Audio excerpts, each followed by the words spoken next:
Bonjour à chacun, bonjour à tous et bienvenue dans ce journal dont voici les titres. La Commission électorale nationale autonome a lancé officiellement la campagne électorale pour la présidentielle du 12 avril 2026. Dans ce journal, vous aurez les temps forts du discours du président Saka Lafia. De retour de la Mecque où il a pris part au petit pèlerinage, le CA de Liberté dans la commune de Sepanan a rendu visite aux victimes de l'attaque terroriste à Kouté. Le point est à suivre dans ce journal. À ces quelques titres viendront s'ajouter d'autres nouvelles au plan local et l'actualité hors du Bénin.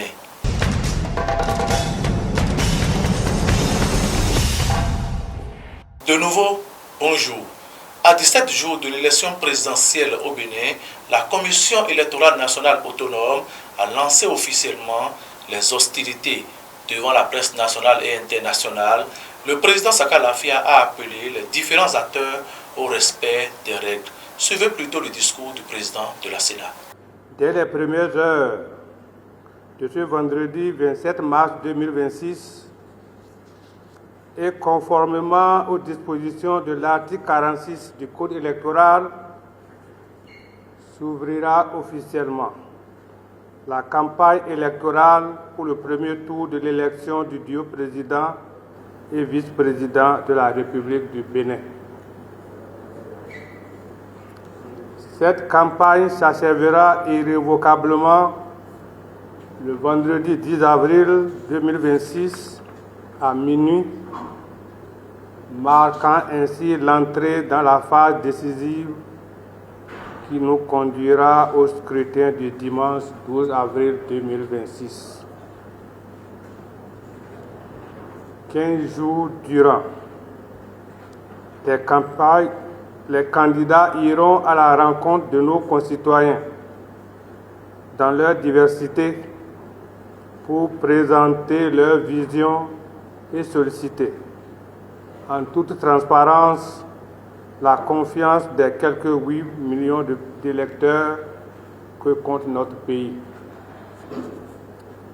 Cette échéance s'inscrit dans un contexte particulier, celui des premières élections générales de notre histoire.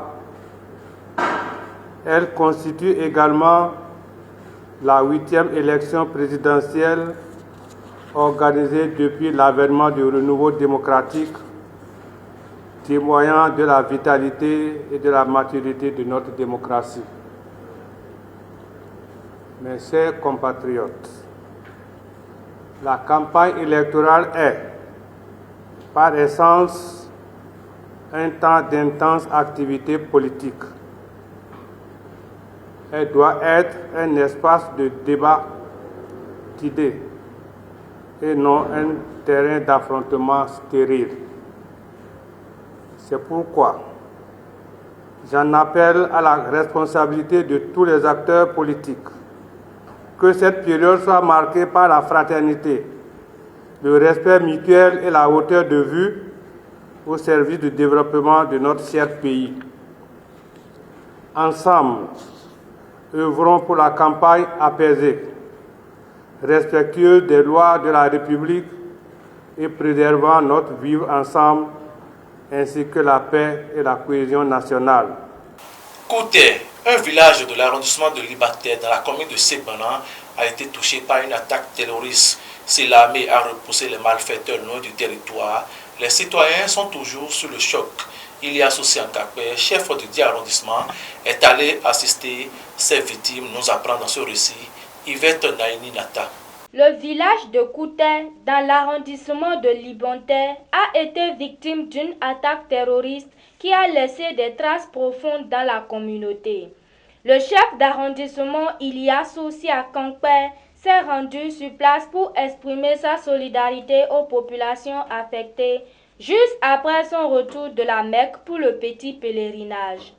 Lors de sa visite, le CA Ilias Ossiankakwe a laissé une enveloppe financière pour les blessés et a soutenu les chasseurs dans leur veille sécuritaire.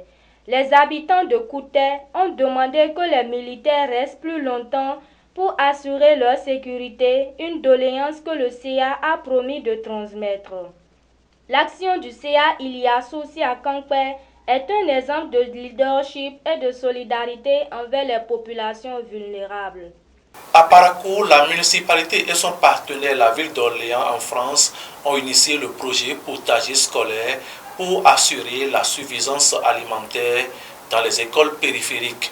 Hier jeudi, une délégation a constaté le niveau d'exécution du programme à l'école primaire publique Wansiruka. Amos Dr Bouyou y était également. À travers l'initiative Tous en forêt, la mairie de Parakou en partenariat avec la mairie d'Orléans a lancé, et ceci depuis 6 mois, une initiative dénommée potager scolaire. Elle vise à renforcer l'indépendance alimentaire des écoles primaires publiques de la ville. On a constaté que dans ces établissements, à cantine, il n'y avait pas ce que nous appelons aujourd'hui les potagers scolaires, qu'on peut encore appeler jardin scolaire. Donc il n'y avait pas.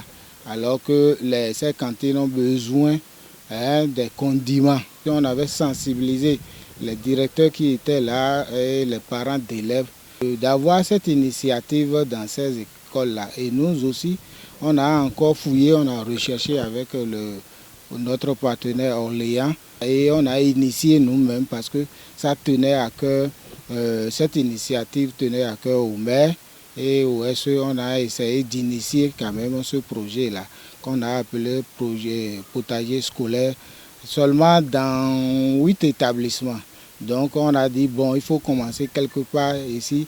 Ça prend, ça veut dire que ces établissements doivent constituer des champs d'école pour les autres établissements qui peuvent faire des visites d'échange et aller implémenter dans leur établissement.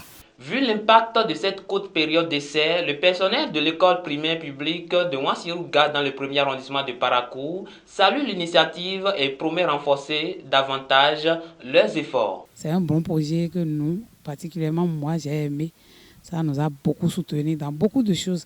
Même le matériel qu'on nous a offert, les marmites par ça nous a sauvés. Comme vous le constatez, les enfants même, et ils aiment le travail. En les voyant, vous voyez déjà qu'ils sont habitués. Nous allons faire de notre mieux et reprendre comme il y a de l'eau. Faire tout possible pendant les vacances, comment monter les équipes pour que même si tout va partir, on va revenir voir un peu pour reprendre. L'engagement de ces acteurs justifie la fierté des partenaires qui réaffirment leur détermination à poursuivre le projet potager scolaire. Je suis satisfaite de ce projet ici à Wansiruga, puisque la directrice a toujours été impliquée. Elle a impliqué les élèves, les parents d'élèves, mais aussi les voisinages, même si effectivement malheureusement il y a eu de l'incivisme. Et ça, ce sont les réalités locales. Les problèmes d'eau aussi, alors malheureusement encore une fois c'est un problème qui arrive fréquemment dans nos écoles et c'est ce qui a pu mettre à mal certaines fois nos projets. Mais c'est ce que je disais tout à l'heure, je suis vraiment heureuse de voir que la directrice s'est toujours relevée de ces problèmes-là avec les élèves. Ils ont pu reprendre le potager et je sais que ça va continuer. Cette initiative baptisée potager scolaire est une étape importante vers l'amélioration des conditions de vie des élèves et le renforcement de l'indépendance alimentaire dans les écoles des zones périphériques. Elle vient ainsi en appui au programme cantine scolaire du gouvernement béninois.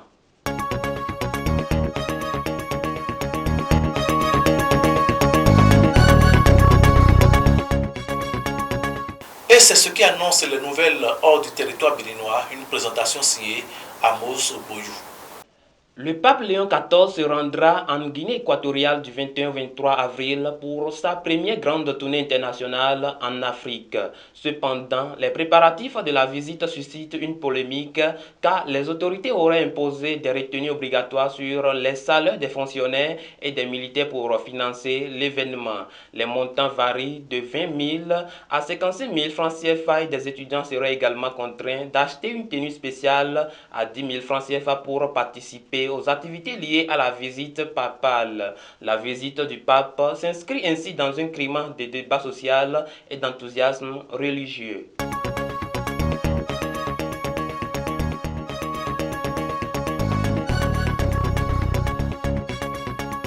Les autorités sanitaires camerounaises sont en alerte face à la progression de la tuberculose avec plus de 36 000 nouveaux cas entendus en 2026, soit une incidence de 132 cas pour 100 000 habitants. Cela représente une hausse par rapport à 2025 où 26 924 cas avaient été recensés. Les autorités annoncent le renforcement des stratégies de riposte mais font face à des contraintes financières avec une réduction de 29% du financement alloué à la lutte contre la tuberculose.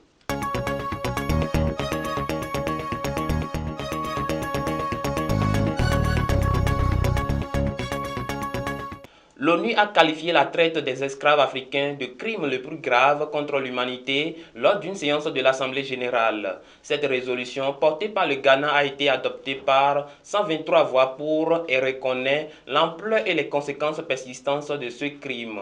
Le Ghana espère que cette reconnaissance ouvrira la voie à des excuses officielles et à une justice réparatrice pour les descendants des victimes.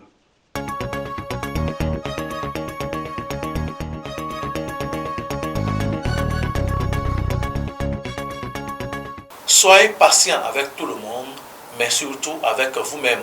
C'est sur cette note de motivation de Saint-François de Sales que nous mettons un terme à ce journal. Merci de l'avoir suivi et restez fidèles au programme de Du Coin Télévision. D'ici là, portez-vous bien.